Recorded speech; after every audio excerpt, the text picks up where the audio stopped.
Theta. तो T X की जगह आप लगाएंगे, इस पर बहस हमने क्लास के आगाज़ में कर ली है। अगर ये पार्ट 1 है, देखिए पार्ट 2 में तो नहीं चला गया। यस, पार्ट 1 में तफसील से बहस हो चुकी है भाई, ये पार्ट 2 में चला गया है क्वेश्चन पे, जैसा कि पहले कहा था कि पार्ट 2 में जाएगा लाजमी, क्योंकि कॉन्सेप्ट को समझने के लिए हमने पार्ट 1 में बहस की है, ताकि इसकी बेस बन जाए इस न्यूमेरिकल को समझने के लिए, इसलिए पार्ट 2 में जाना पड़ा हमें। तो टी एक्स बराबर है टी कोस थीटा के। तो देखिए अब ये क्या हो जाएगा, Q square is equal to 0.24 का स्क्वायर, टी एक्स की जगह क्या है, टी कोस थीटा, और अपॉन में कौन है, 9 एक्सपोनेंट 9। ठीक है भाई, अब एक मसले को हल किया, दूसरा मसला शुरू हो गया। हमें क्या मालूम करना था, चार्ज, दोनों पर सेम चार्ज था, तो उसके लिए कूलम लॉ इस्तेमाल किया, क्यू आ गया, फिर आर की वैल्यू निकाली, 24 को 100 से डिवाइड किया तो फिर 0.24 आ गया, इसको यहाँ भेज दिया, साइड चेंज की, क्यू स्क्वायर को अलग किया। अब मसला आ गया था, के तो पता था, एफ नहीं पता था, एफ को सॉल्व किया, एफ बराबर है टी एक्स के, समझ लिया। फिर टी एक्स का फार्मूला क्या है, टी कोस थीटा। अब दो मसले आ गए, एक तो टी नहीं पता और दूसरा क्या नहीं पता, थीटा नहीं पता। बता सकते हैं थीटा कहाँ पर है, थीटा यहाँ पर है, क्योंकि ये टी है ना, रिजल्ट ये टी टेंशन वाला वेक्टर है, ये इसके साथ ये हॉरिजॉन्टल लाइन इसके साथ एंगल थीटा बना रहा है, तभी तो इसका एक एक्स कंपोनेंट बना और एक वर्टिकल कंपोनेंट बना है। तो अब हमें टी एक्स, ये थीटा नहीं मालूम, एक तो थीटा नहीं पता और दूसरा क्या नहीं मालूम, टी नहीं पता। अब दो मसले सामने आ गए, तो दोनों का हल करना पड़ेगा। इसको इक्वेशन नंबर 1 का नाम दे के रोक दें, रोकना पड़ेगा लाजमी तौर पे, क्योंकि टी और थीटा नहीं मालूम। अब थीटा कैसे निकालेंगे, आइए, वो तो निकाल सकते हैं नाम से, मसले ही, इतना प्रॉब्लम नहीं है उसमें। देखिए अब थीटा कैसे निकालेंगे, तो देखें ज़रा गौर कीजिए दोबारा से। ये जो साइड है इसकी लंबाई कितनी है, 24 सेंटीमीटर है, जो बड़ी ट्रायंगल है। ये आपने बिल्कुल बीच में बीचों बीच लाइन डाली है, तो ये लंबाई कितनी हो जाएगी, शाबाश 12। कितनी हो जाएगी, 12, क्योंकि 24 है, इसका आधा कर लेंगे तो क्या आ गया, दिस इज़ 12 सेंटीमीटर, यहाँ से लेकर यहाँ तक। उसके बाद देखिए यहाँ से यहाँ तक ये जो फासला है, ये रस्सी की लंबाई दी हुई है सवाल में, कितनी है, 20 सेंटीमीटर। ये टेंशन तो फोर्स की सूरत में है ना, लेकिन रस्सी भी तो है ये, जिसकी लेंथ है 20 सेंटीमीटर। अगर आप गौर करें तो ये एक राइट एंगल ट्रायंगल है। कौन सी वाली, फिर से देखें, मैं आपके सामने फिंगर के ज़रिए शो कर रहा हूँ, ये कौन सी ट्रायंगल है, एक right angle triangle. Right angle कहाँ है, यहाँ पर है राइट एंगल, नहीं समझे बात को। ये तो थीटा के सामने परपेंडिकुलर हो जाएगा और थीटा के साथ ये बेस हो जाएगा, और ये चीज़ क्या कहलाएगी, हाइपोटेनस कहलाएगी। ये हो गया बेस 12 सेंटीमीटर और ये हाइपोटेनस हो गया 20 सेंटीमीटर। समझ रहे हैं बात को, राइट एंगल ट्रायंगल की थ्योरी के मुताबिक ये एंगल थीटा है, तो इसके साथ ये बेस हो गया 12 और ये क्या हो गया, 20 हाइपोटेनस हो गया। अब देखिए इसके ज़रिए आप थीटा निकाल सकते हैं, अगर बेस अपॉन हाइपोटेनस वाला फार्मूला लगा दें कॉस थीटा। कौन सा फार्मूला लगाएंगे, इन ट्रायंगल, अब इस ट्रायंगल को कोई नाम दे दें वरना परेशान हो जाओगे। ए, इसको ए कह दें, इसे बी कह दें, इसे सी कह दें, और इसको डी का नाम दे दें, इस पॉइंट को, किसका, डी का। तो ये ट्रायंगल बन गई ए बी डी। अब मेरा ख्याल है समझने में आसानी हो जाएगी, A B D in right angle triangle, A B D क्या लगा रहे, कॉस थीटा।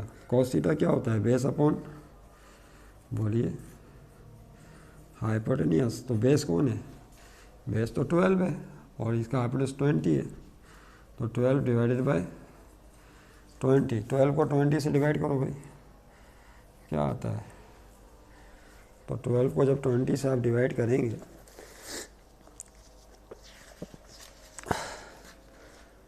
तो ये आ जाएगा 0.6, क्या आ जाएगा, 0.6 आ जाएगा।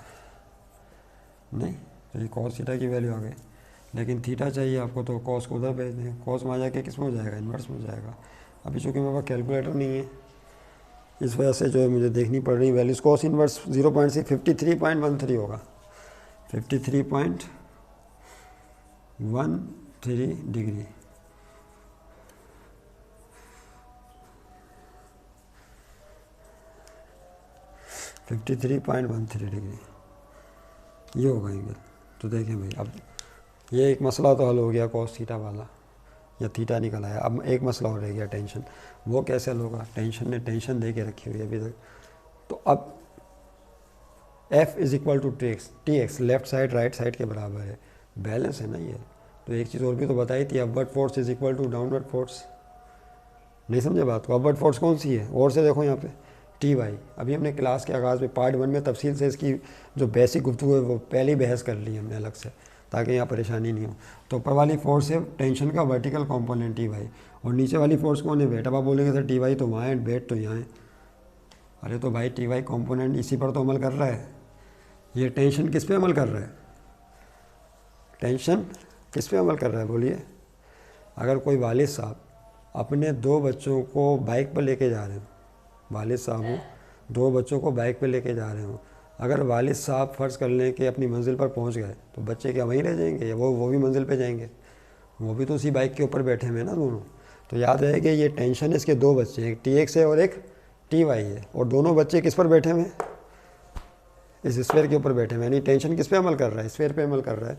तो याद रहे कि इसके ये जो दोनों कंपोनेंट है टी एक्स वो भी स्फीयर पे अमल कर रहा है, टी वाई भी इस पे। यही वजह है कि फ्री वेक्टर की तारीफ को इस्तेमाल करते हुए हम टी वाई को यहाँ शिफ्ट कर देते हैं। याद है हमने क्लास के आगाज़ में यानी पार्ट 1 में बताया इस चीज़ को, यानी टी वाई को आप यहाँ शिफ्ट कर सकते हैं, that is T Y component.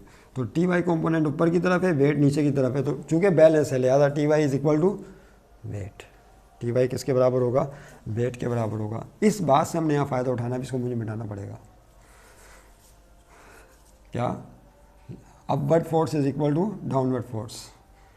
तो अपवर्ड फोर्स है टी वाई और डाउनवर्ड फोर्स है वेट, तो T Y is equal to weight. अब बताइए, ठीक है, टी वाई का फार्मूला क्या होता है भाई? कौन बताएगा? टी वाई का फार्मूला होता है टी साइन थीटा, और वेट का फार्मूला क्या होता है बोलिए? M g. तो T Y is equal to weight, T y का फार्मूला टी साइन थीटा होता है, वेट का फार्मूला एम जी होता है।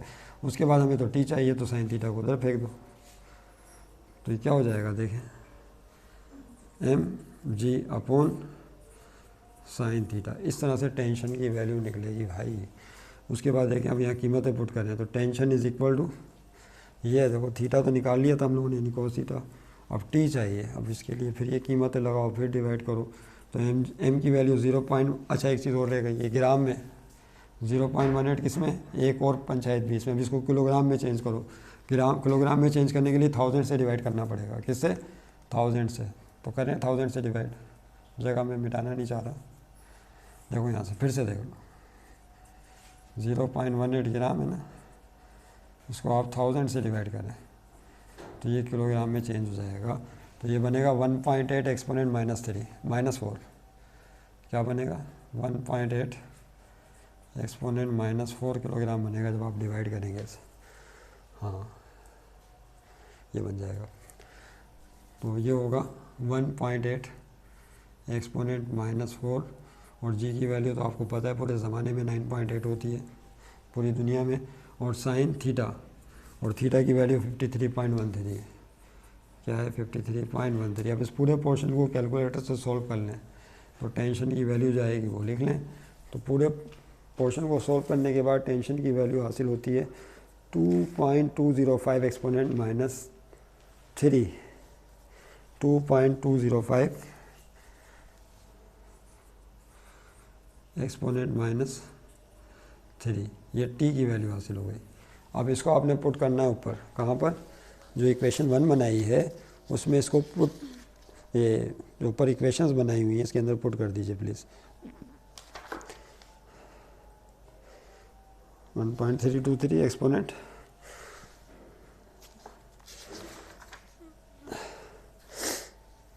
ठीक है, सही। टी की वैल्यू ये आई है ना 2.205 एक्सपोनेंट में, अल्लाह करे ठीक ही हो, क्योंकि कैलकुलेटर अभी नहीं बना, मैं फ़ौरन इसको हम करते सॉल्व। ये आया, ये हो गया, ठीक ही होगी, सही है ना? मिटा दूँ। अब देखें क्या होगा, अब कहानी कहाँ जाएगी ये आपके सामने मौजूद। अब इसको फिर मिटाना पड़ेगा पूरे को।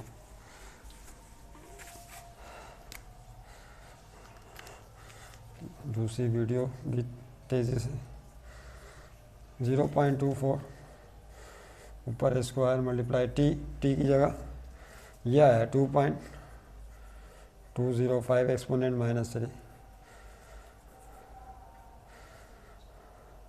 फिर ये आ गया ना टी, और उसके बाद कॉस थीटा।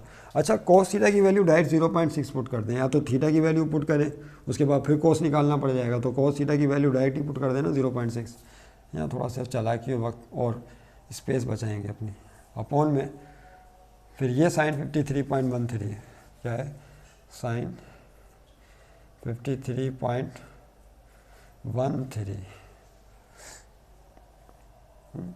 नहीं टी आ गया, कॉस थीटा गया 0.6 आया। एक चीज़ और रह गई है अभी, ये देखें, ये क्यू स्क्वायर है ना, इज इक्वल टू 0.24 का स्क्वायर पे मल्टीप्लाई टी। अब टी की वैल्यू देखो ज़रा, टी की वैल्यू क्या है, टी की वैल्यू थोड़ी सी बड़ी है, इसको मैं सिंप्लीफाई, हाँ ये आ तो गई 2.205 एक्सपोनेंट -3 आ गई बिल्कुल, 0.6 है और अपॉन में 9 एक्सपोनेंट 5 है। हाँ सॉल्व कर लिया ना, ये बता दिया था। इस पूरे पोर्शन को करने पर क्या आएगा, ये आएगा, ये न्यूटन में याद रखिएगा, टेंशन आ चुका है, वहाँ पुट कर दिया। आगे कॉस थीटा की वैल्यू 0.6 लगा दी, नीचे 9 एक्सपोनेंट 9 है। अब इसको हल करो भाई, क्या आएगा, इस पूरे पोर्शन को, अब कैलकुलेटर चाहिए भाई यहाँ पे।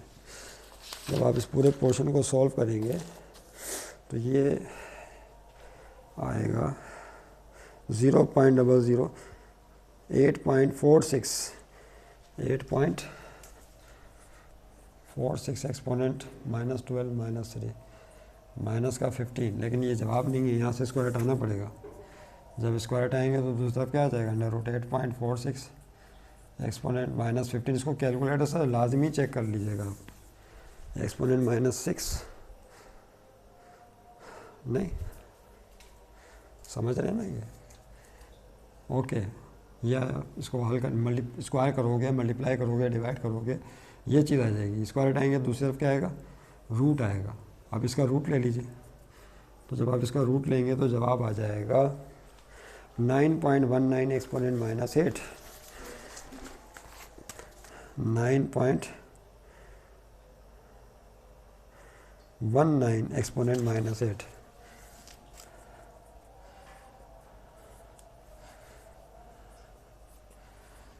क्या यूनिट होगा, कूलम, ये इसका जवाब होगा। अब इसको राउंड कर लें, अगर 9 को राउंड कर लें तो ये 9.2 हो जाएगा राउंड करने पर, तो ठीक है, जवाब सही है।